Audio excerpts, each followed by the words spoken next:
Hi வீவோஸ், இன்னைக்கான வீடியோவில் என்ன நடக்கலான்னு சொல்லிட்டு பார்க்கலாம். வீடியோக்குள்ளே போகிறதுக்கு முன்னாடி நம்ம சேனலை லைக் அண்ட் சப்ஸ்கிரைப் பண்ணிவிட்டு கொஞ்சம் சப்போர்ட் பண்ணுங்கள். வாங்க இப்போ வீடியோக்குள்ளே போகலாம்.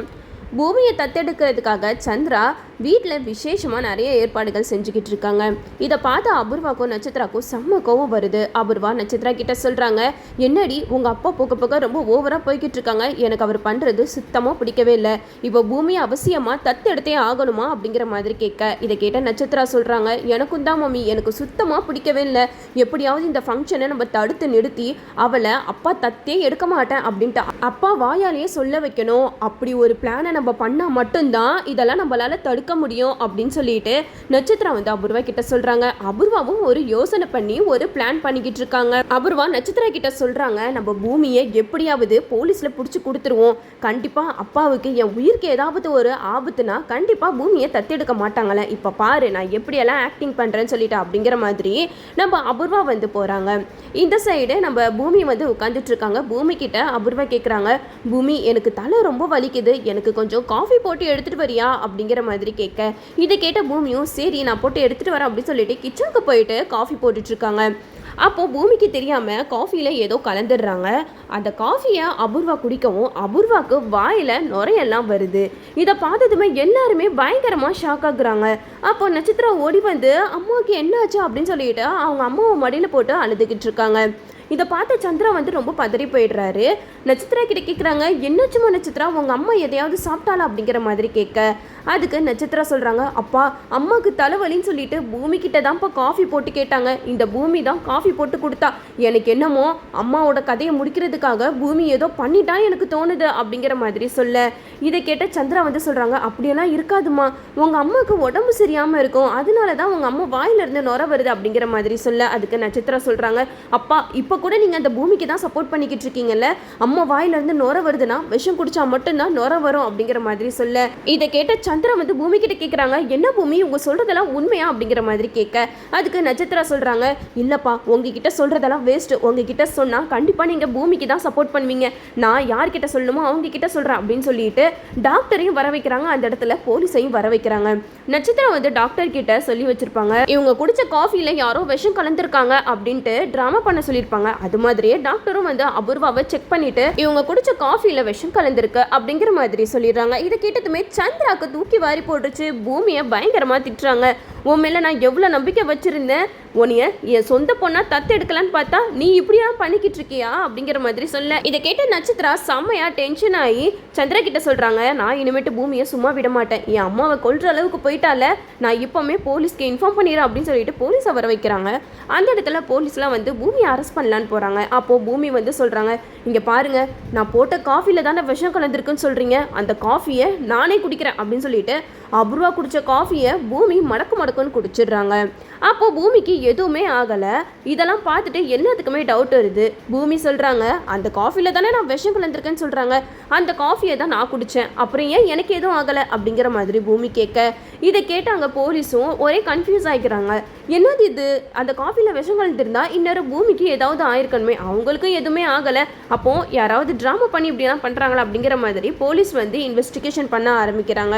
அப்போ டாக்டர் பயப்படுறாங்க, எங்கே நம்ம அமைதியாக இருந்தால் நம்ம மாட்டிக்குவோமோ அப்படின்னு சொல்லிட்டு போலீஸ் கிட்ட நடந்த விஷயம் எல்லாத்தையுமே சொல்லிடுறாங்க. என்னைய மன்னிச்சிருங்க சார், இந்த நட்சத்திரா பொண்ணு தான் ஃபோன் போட்டு எங்கள் அம்மா குடிச்ச காஃபியில் விஷம் கலந்துருக்கு அப்படின்னு சொல்லிட்டு எல்லாரும் முன்னாடி சொல்லுங்க அப்படின்னு சொன்னாங்க. நானும் காசுக்கு ஆசைப்பட்டு அந்த மாதிரி சொல்லிட்டேன், தயவு செஞ்சு என்னைய மன்னிச்சிருங்க அப்படிங்கிற மாதிரி சொல்ல, இது கேட்ட நட்சத்திராக்கு என்ன பண்ணுறதுனே தெரியல. சந்திரா பயங்கரமாக கோவப்படுறாங்க நட்சத்திரா மேலே. என்ன நட்சத்திரா இப்படியெல்லாம் பண்ணிக்கிட்டு இருக்க, நீ எதுக்காக இவ்வளோ பெரிய ட்ராமாவை கிரியேட் பண்ணுற அப்படிங்கிற மாதிரி கேட்க, அதுக்கு நட்சத்திரா சொல்கிறாங்க, ஆமாப்பா நான் ட்ராமா தான் கிரியேட் பண்ணுறேன் அப்படின்னு சொல்லிட்டு பயங்கரமாக கத்துறாங்க. அதை கேட்ட போலீஸ் சொல்கிறாங்க, சார் இப்போ கூட இந்த பொண்ணு பொய் கேஸ் போட்டிருக்கா அப்படின்னு சொல்லிட்டு உங்கள் நட்சத்திராவை நான் அரெஸ்ட் பண்ணலாம், ஆனால் நான் உங்கள் முகத்துக்காக தான் பார்க்குறேன் அப்படின்னு சொல்லிட்டு அங்கே போலீஸும் நட்சத்திராவை வார்ன் பண்ணிட்டு போயிடுறாங்க. இந்த சைடு நம்ம நட்சத்திரா பயங்கர கோபத்தில் இருக்காங்க. சந்திரா நட்சத்திரா கிட்ட கேட்குறாங்க, இப்போ எதுக்காக நட்சத்திரா பூமி மேலே இவ்வளோ பெரிய பழிய தூக்கி போட்ட அப்படிங்கிற மாதிரி கேட்க, அதுக்கு நட்சத்திரா சொல்கிறாங்க, ஆமாப்பா எனக்கு பூமியை ஆரம்பத்தில் இருந்தே பிடிக்காது, அது மட்டும் இல்லாமல் நீங்கள் அவளை பொண்ணா தத்தெடுக்கிறதுல எனக்கு சுத்தமாக விருப்பமே இல்லை, உங்கள் பொண்ணு நான் இங்கே குத்துக்கல் மாதிரி இருக்கேன், என்னை விட்டுட்டு நீங்கள் எதுக்காக இந்த பொண்ணை போயிட்டு தத்தெடுக்கிறீங்க? ஊரில் இருக்கிறவங்க எல்லாருமே தப்பாக பேச மாட்டேங்கிறாங்களா? சந்திராவுக்கு வந்து ஒரு பொண்ணு ஏற்கனவே இருக்காங்க, இப்போ என்னன்னா இவர் புதுசாக ஒரு பொண்ணை வேற தத்தெடுக்கிறாரு அப்படின்னு சொல்லிட்டு அசிங்கமாக பேச மாட்டாங்களா அப்படிங்கிற மாதிரி நட்சத்திரா வந்து சந்திரா கிட்ட கேட்குறாங்க. அதுக்கு சந்திரா சொல்கிறாங்க, நட்சத்திரா நீ தப்பாக புரிஞ்சுக்கிட்டு இருக்க, பூமியை தத்தெடுக்கிறனால உன்னை யாரும் தப்பாக நினைக்க மாட்டாங்கம்மா அப்படிங்கிற மாதிரி சொல்ல, இதை கேட்ட நட்சத்திரா சொல்கிறாங்க, முடியவே முடியாது, நீங்கள் இவளை தத்தெடுக்கவே கூடாது, எனக்கு பூமியை சுத்தமாக பிடிக்கவே இல்லை, நீங்கள் தத்து எடுக்கக்கூடாது, உங்களுக்கு ஒரே பொண்ணு நான் மட்டும்தான் அப்படிங்கிற மாதிரி நட்சத்திரா வந்து சந்திரா கிட்ட சொல்லிக்கிட்டு இருக்காங்க. அப்போ அபூர்வா சொல்கிறாங்க, அவளுக்கு தான் தத்து எடுக்கிறது பிடிக்கலன்னு உங்களுக்கு சொல்கிறாள்ல, நீங்கள் எதுக்காக மறுபடியும் அதே தப்பாக பண்ணிக்கிட்டு இருக்கீங்க? நீங்கள் இப்படி பண்ணுறனால நட்சத்திராவோட ஆக்டிவிட்டீஸ்லாம் வேறு மாதிரி ஆகிக்கிட்டு இருக்கோம், தயவு செஞ்சு விட்டுருங்க, எனக்கும் நீங்கள் பூமியை தத்து எடுக்கிறதுல கொஞ்சம் கூட உடன்பாடே இல்லை அப்படிங்கிற மாதிரி அபூர்வா நட்சத்திரா ரெண்டு பேருமே மாறி சொல்லிக்கிட்டு இருக்காங்க. அப்போது சந்திராவுக்கு செம்ம கோவம் வருது. சந்திரா ரெண்டு பேருமே திட்டுறாங்க, எனக்கு பூமியை பார்க்கும்போதெல்லாம் எனக்கும் சோபாவுக்கும் பிறந்த பொண்ணாக தான் நான் பூமியை பார்த்துக்கிட்டு இருக்கேன், அதனால தான் நான் பூமியை தத்தெடுக்கலான்ற முடிவிலே வந்தேன், ஆனால் நீங்கள் எதுக்காக இதுக்கு எதிர்ப்பு தெரிவிக்கிறீங்கன்னு எனக்கு ஒன்றுமே புரியல, இவளும் ஒரு பொண்ணு தானே, இவளை தத்தெடுக்கிறதுல உங்களுக்கு என்ன பிரச்சனை அப்படிங்கிற மாதிரி கேட்க, இதை கேட்ட பூமி வந்து சொல்கிறாங்க, வேணாம் நிறுத்துங்க, என்னை யாரும் தத்தெடுக்க வேணாம் அப்படின்ட்டு கோவமாக சொல்லிட்டு போயிடுறாங்க.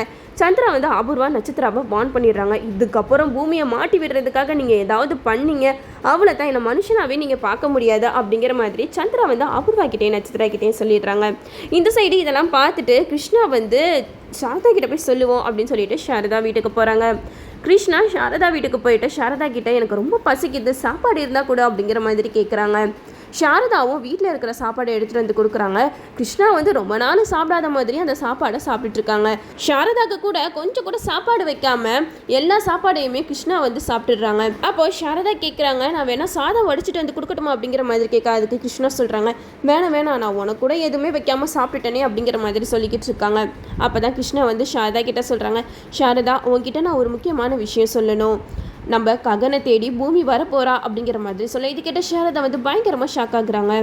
என்ன இப்படி சொல்கிறீங்க, சந்திரா தான் பூமியை தத்தெடுக்க போகிறாங்களே, அப்புறம் எப்படி பூமி வந்து இங்கே வருவா அப்படிங்கிற மாதிரி கேட்க, அதுக்கு கிருஷ்ணா நடந்த விஷயம் எல்லாத்தையுமே சொல்லிக்கிட்டு இருக்காங்க.